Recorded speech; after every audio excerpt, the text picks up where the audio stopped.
vous avez rédigé une note aux magistrats du parquet les Oui. incitant à prolonger les gardes à vue de façon à avoir le temps de gérer les choses un peu mieux, ou Non, alors c'était pour d'autres raisons?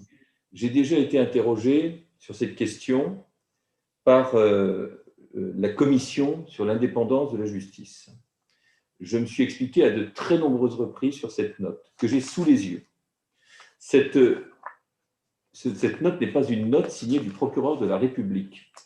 Ce n'est pas une note signée du procureur de la République, c'est un petit mémento sur l'organisation pratique de la permanence, qui est un mémento qui fait plusieurs pages avec des considérations très techniques, très pratiques.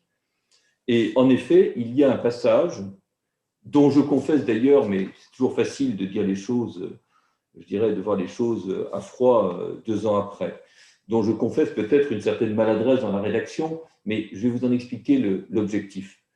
Il était dit dans ce passage, et encore une fois tiré de son contexte, sauf irrégularité manifeste de la procédure ou erreur sur la mise en cause, les levées de garde à vue motif 21, c'est-à-dire quand l'infraction quand il y a des éléments mais qu'elle n'est pas suffisamment caractérisée, ou 56, c'est-à-dire lorsqu'il y a un rappel à la loi, que l'infraction est caractérisée.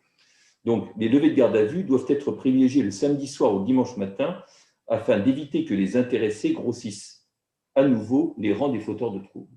Alors, voilà ce qui a fait polémique. Voilà ce qui a fait polémique.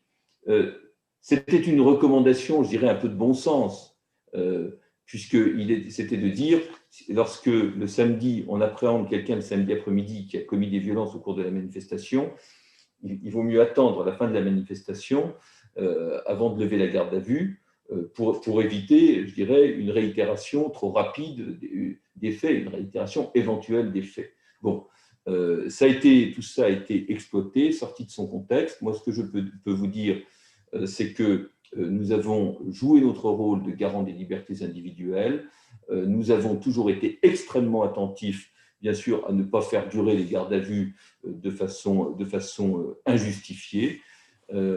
J'observe quand même que le Code de procédure pénale prévoit d'ailleurs que c'est l'une des finalités de la garde à vue que d'éviter, je dirais, le renouvellement immédiat de l'infraction.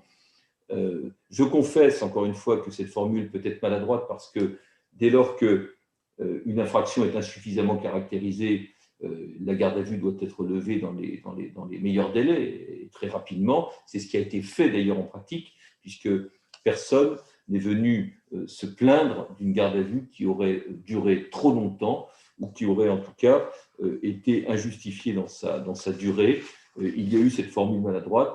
C'est toujours, je le dis parce que ça suscite chez moi quand même certaines réactions, puisque à la suite de mes déclarations devant la commission d'enquête, le président de cette commission d'enquête m'a adressé un signalement, à moi-même d'ailleurs, pour indiquer que je n'aurais pas dit toute la vérité sur cette note. Je lui ai d'ailleurs envoyé cette note. Encore une fois, qui n'est pas une note du procureur, que je n'ai pas signée, qui est un document pratique qui est envoyé au magistrat de permanence. Mais je dois dire que se voir reprocher ce type de choses, alors que ça s'inscrit dans un fonctionnement et dans une pratique professionnelle, je dirais, du quotidien, c'est vrai que c'est parfois un peu décourageant. Voilà. Oui, monsieur le procureur, j'entends